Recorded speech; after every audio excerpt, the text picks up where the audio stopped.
The moment Reese Witherspoon sat down at the View table, something felt off. Maybe it was the way Joy Behar was shuffling her notes with a little too much purpose. Maybe it was the strange energy crackling through the studio audience. Or maybe it was just that sixth sense that comes from spending 3 decades in Hollywood. That instinct that tells you when someone is sharpening their knives. Whatever it was, Reese Witherspoon, the woman who had built an empire on optimism and determination, was about to face the fight of her professional life on live television. Before we dive into this incredible story, make sure to subscribe and drop your thoughts in the comments because, trust me, you're going to want to talk about this one. So, Joy began before the applause had even fully died down, her voice carrying that particular edge that regular viewers recognized as trouble. Let's skip the pleasantries. I want to talk about something real. You've built this whole brand around female empowerment, around lifting women up, around being this beacon of Southern positivity. But let's be honest, how much of that is actually you, and how much of it is just really, really good marketing? The question landed like a grenade in the middle of what should have been a friendly promotional interview. Reese's famous smile flickered for just a moment before resetting itself. Well, Joy, I think my track record speaks for itself. Hello. Sunshine has produced dozens of projects centered on women's stories. We've adapted books by female authors that might never have been made otherwise.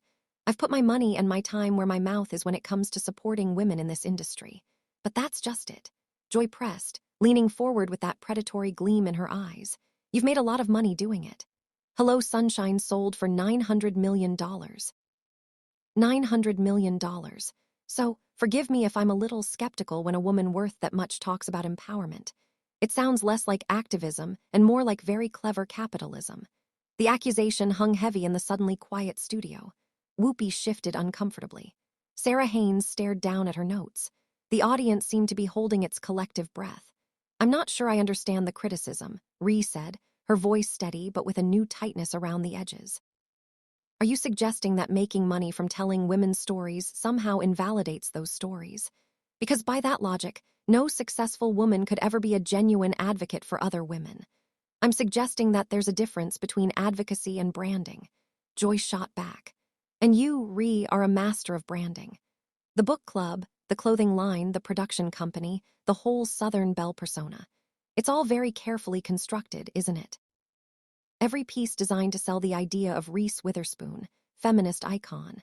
Reese's jaw tightened visibly. My book club has introduced millions of readers to authors they never would have discovered otherwise. My production company has created jobs for thousands of women in front of and behind the camera. If that's branding, then I'll take it. I'd rather be a brand that does something than a critic who does nothing. The counterattack was sharp enough to make Joy's eyes narrow, but she wasn't backing down.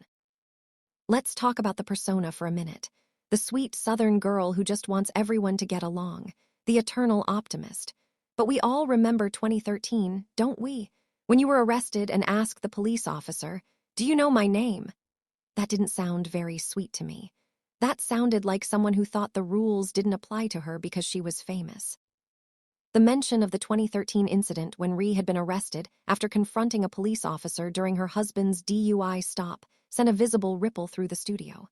It was the skeleton in the closet that Reese had addressed publicly, but clearly hoped had been buried by time and good works. I've addressed that incident many times, Joy. I was embarrassed by my behavior. I apologized publicly and privately. I learned from it. I'm not sure what else you want me to say about something that happened over a decade ago. What I want is honesty, Joy replied, because that moment felt like the mask slipping, the real Ree coming out, the one who thinks she's above everyone else because she's America's sweetheart.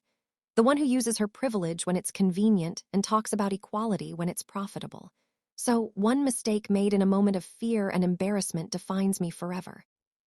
Reese's voice was steady but carried a new weight. Is that the standard we're applying? Because if it is, I'd love to know how many people in this room, including you, Joy, would survive that kind of scrutiny. How many moments do you have that you'd rather the world forgot? The question hung in the air, uncomfortable and pointed. That's different, Joy said. I'm not selling myself as some kind of role model. Neither am I. I'm selling entertainment. I'm selling stories. I'm selling the idea that women's lives are worth paying attention to. If people have decided to see me as a role model, that's their choice, not something I manufactured. and I've always been honest about being imperfect. That arrest has been part of my public record for over a decade. I've never hidden from it or pretended it didn't happen. The accusation of hypocrisy was brutal and clearly designed to wound. Reese sat very still for a moment, and when she spoke, her voice had changed. The practiced warmth had given way to something raw, more dangerous. You want to talk about masks, Joy? Let's talk about masks. You sit at this table every day performing outrage for the cameras. You pick fights with guests because controversy gets ratings. You've built your entire career on being the one who says what everyone else is thinking. Except half the time what you're saying is just mean for the sake of being mean. The studio audience gasped audibly. This was not the Reese Witherspoon they knew from talk show appearances, the one who laughed easily and deflected criticism with charm. At least I'm honest about who I am, Joy fired back, her face re-enning. I don't pretend to be something I'm not. I don't sell a fantasy version of myself to the public while being something completely different in private. And what exactly do you think I am in private? Reese's voice was quiet now, but it carried an intensity that seemed to fill the entire studio. Because I'd really love to know what version of me you've constructed in your head, the one that justifies this ambush you apparently planned for today. Joy seemed momentarily thrown by the direct confrontation, but recovered quickly. I think you're someone who has been famous since you were a teenager, someone who has never really had to struggle, never really had to fight for anything. You were handed opportunities that other actresses, other women would kill for. And now you've repackaged that privilege as empowerment and sold it back to the very women who will never have the chances you had. The accusation of being handed success struck something deep in Ree. Her expression shifted from controlled anger to something more complex, more personal. Never had to struggle. You think I've never had to struggle? Her laugh was short and bitter. I got pregnant at 23. I was a single mother trying to build a career in an industry that writes women off the moment they show any sign of having a life outside of being desirable. I fought for every role, every opportunity, every seat at the table that men assume was theirs by right. She leaned forward, her eyes locked on Joy's face. You want to know what struggle looks like in Hollywood? Struggle is being told you're too old at 35. Struggle is watching male actors your age get paired with women 20 years younger while you're offered the role of someone's mother. Struggle is building a production company because no one else was going to make the stories you wanted to tell. Joy tried to interrupt, but Reese wasn't finished. And you know what? Yes, I've been privileged in many ways. I'm white. I'm blonde. I fit a certain standard that this industry rewards. I've never pretended otherwise. But instead of just accepting those privileges and coasting on them, I've tried to use them to open doors for people who don't look like me, who didn't have the same advantages. How convenient, Joy said with a smirk. The privileged woman using her privilege to help others. That's a very comfortable position to be in, isn't it? You get to feel good about yourself while still benefiting from the same system that keeps other women down. And what would you have me do instead? Ree shot back, her voice rising. Give back my Oscar. Shut down my company. Stop making content that puts women's stories front and center. Would that make you more comfortable?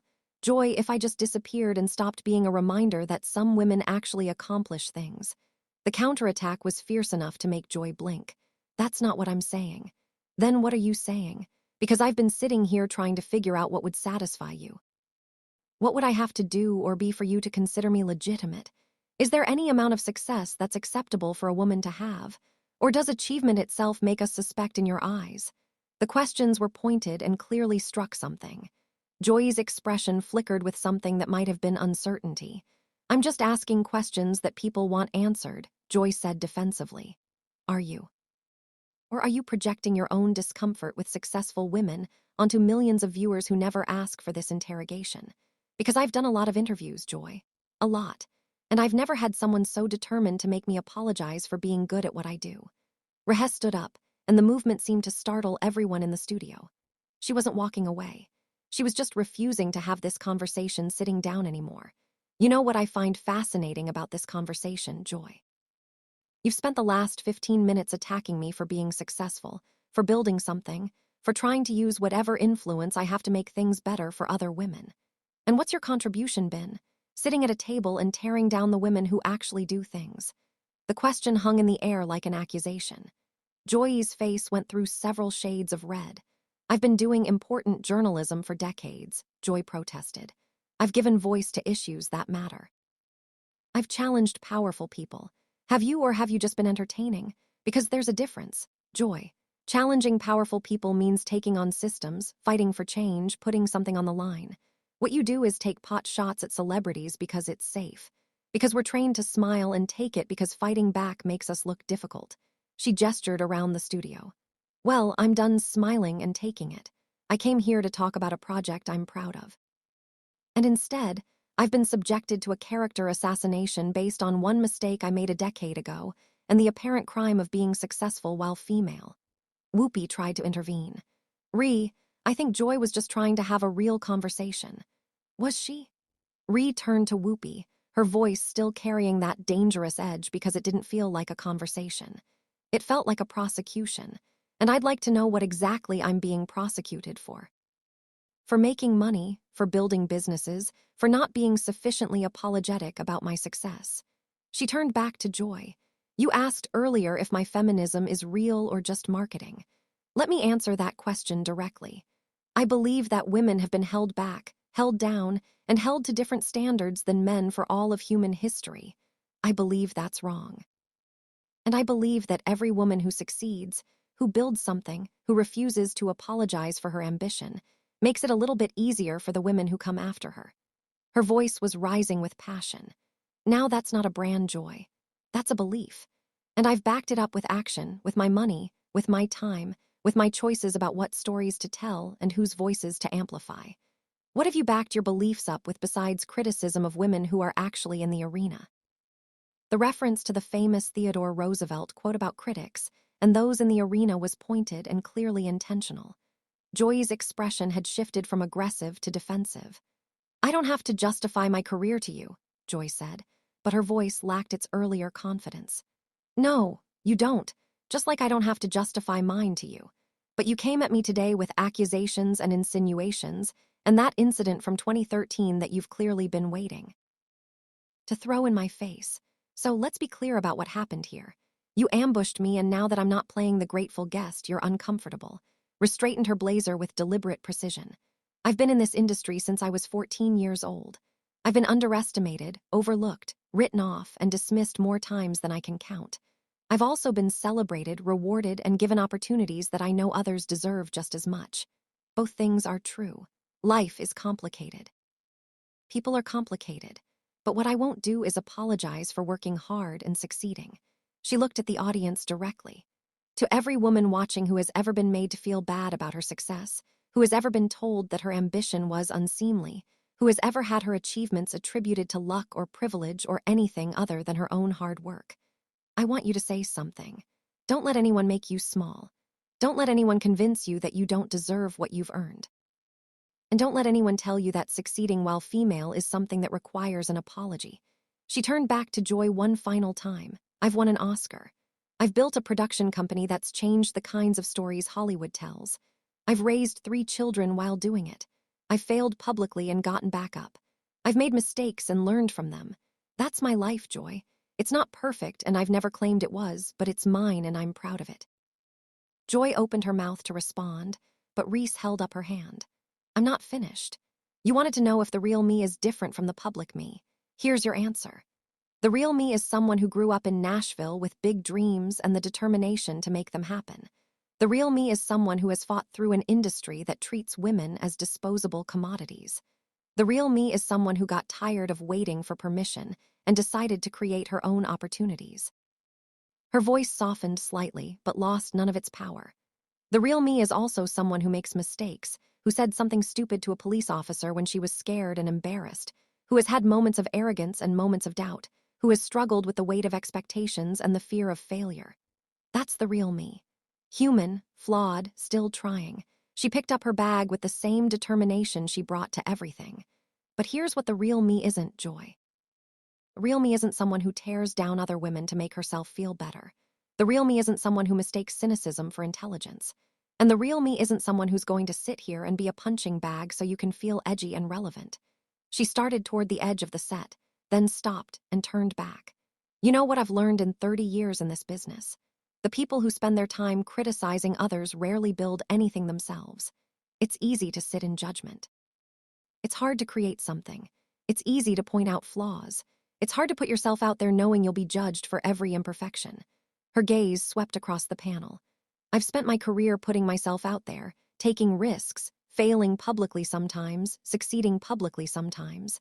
And through it all, I've tried to do some good along the way. If that makes me a fraud in your eyes, Joy, then I guess I'll just have to live with your disapproval. She smiled, but it wasn't the megawatt smile the world knew. It was something smaller, more personal, almost sad. My mama always told me that you can't control what people say about you. You can only control who you actually are. I know who I am. I know what I've done and what I'm still trying to do. And at the end of the day, that's enough for me. I hope someday it's enough for you too. And with that, Reese Witherspoon walked off the set of The View, leaving behind a studio that seemed to vibrate with the aftermath of what had just happened. The audience sat in stunned silence, many of them clearly moved by what they had witnessed. Several women were wiping tears from their eyes. Others were nodding slowly as if they had just heard someone articulate something they had felt their entire lives but never had the words for. The other hosts looked shell-shocked. Sarah Haynes was staring at the spot where Ree had been sitting. Sunny Halston was looking at Joy with an expression that was impossible to read but clearly wasn't approval. And Joy Behar sat at the table looking smaller somehow than she had at the beginning of the interview, like someone who had just realized that the target she had chosen was made of much stronger stuff than she had anticipated. What had started as a promotional appearance had become something far more significant. A woman who had spent her career being called sweet and likable had shown the steel beneath the smile. And she had reminded everyone watching that being positive doesn't mean being passive, and that the most powerful response to an attack is sometimes simply refusing to accept the terms of the battle. The aftermath of that interview would dominate entertainment news for weeks. Clips of Reese's powerful defense of her life and career would be shared millions of times. Women across America would respond with their own stories of being made to feel ashamed of their success. And somewhere in the conversation, a larger truth would emerge about how we treat ambitious women, how we demand that they be successful, but not too successful, confident, but not too confident, proud, but always appropriately humble. Reese Witherspoon had never been particularly interested in being appropriate. She had been interested in being effective. And on that day in that studio, she had been devastatingly, unforgettably effective. Not by shouting or losing her temper, but by simply telling the truth about who she was and refusing to apologize for any of it. For those who had grown up watching Ellie Woods prove that you could be feminine and fierce, who had cheered when June Carter told Johnny Cash she'd been walking the line for him, who had seen their own complicated relationships reflected in Big Little Lies.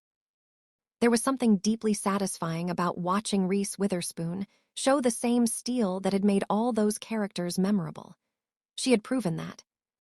The optimism wasn't naivety, that the Southern charm wasn't weakness, and that the smile could disappear when someone pushed too far. And somewhere in that studio, Joy Behar was learning what countless Hollywood executives had learned before her. Underestimating Reese Witherspoon was always a mistake. She hadn't become one of the most powerful women in entertainment by being sweet. She had done it by being smart, by being strategic, and by never ever letting anyone make her feel small for daring to succeed. What do you think about this incredible confrontation? Was Joy Behar out of line, or was she asking questions that needed to be asked? Drop your thoughts in the comments below, and make sure to subscribe for more stories that will absolutely leave you speechless.